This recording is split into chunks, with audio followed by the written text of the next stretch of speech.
মার্কিন শুল্কারোপের প্রথম দিনেই ভারতের শেয়ার বাজারে সেন্সেক্স সূচক নেমে এসেছে ৫০৮ পয়েন্টে। নিফটি সূচক পড়ে গেছে ১৫৭ পয়েন্টে। ইতোমধ্যে বাজার জুড়ে বিনিয়োগকারীদের মধ্যে আতঙ্ক ছড়িয়ে পড়েছে।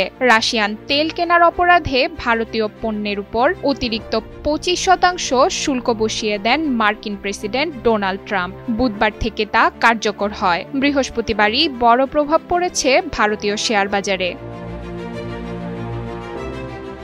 বাজার পর্যবেক্ষকরা বলছেন, ভারতের রপ্তানি খাতের জন্য বড় হুমকি হয়ে দাঁড়িয়েছে যুক্তরাষ্ট্রের উচ্চ শুল্ক। টেক্সটাইল, রত্ন ও গয়না, চামড়াজাত পণ্য এবং কৃষি প্রক্রিয়াজাত শিল্প ক্ষতির মুখে পড়বে সবচেয়ে বেশি। এ খাতগুলো রপ্তানি হারাতে পারে। কয়েক দশকের তৈরি হওয়া অবস্থান আর ধরে রাখতে পারবে না। ধারণা করা হচ্ছে, চলতি অর্থবছরে প্রায় $৩৭ বিলিয়ন রপ্তানি ক্ষতি হতে পারে।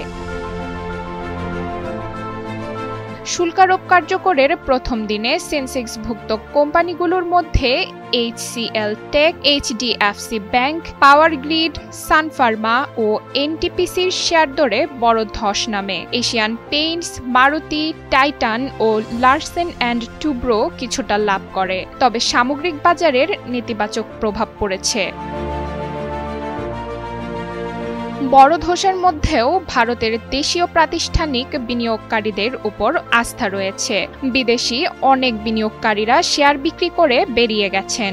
গত মঙ্গলবার প্রায় ৬,৫০০ কোটি টাকার বেশি শেয়ার বিক্রি করেছেন তারা। তবে দেশীয় বিনিয়োগকারীরা ব্যাপক হারে শেয়ার কিনছে। বিদেশিদের বিক্রির তুলনায় দেশীয় বিনিয়োগকারীরা তার চেয়েও বেশি কিনেছেন। এতে বাজার কিছুটা সামলে উঠতে পারলেও সামগ্রিক আস্থার সংকট কাটেনি।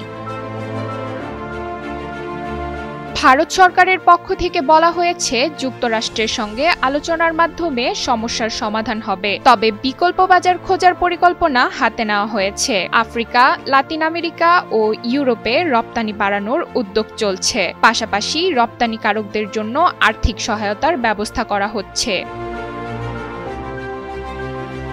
অর্থনীতিবিদরা মনে করছেন, যুক্তরাষ্ট্রের সঙ্গে কূটনৈতিক আলাপই যথেষ্ট নয়। ভারতের রপ্তানি নির্ভর খাতগুলোকে নতুন করে সাজাতে হবে। দেশীয় উৎপাদনে বৈচিত্র্য আনতে হবে। আঞ্চলিক বাজার বাড়ানোই দীর্ঘমেয়াদে সমাধান হতে পারে। আন্তর্জাতিক রাজনৈতিক চাপের কারণে বাজার আরও অস্থির থাকবে, যা বিনিয়োগকারীদের জন্য সতর্কবার্তা।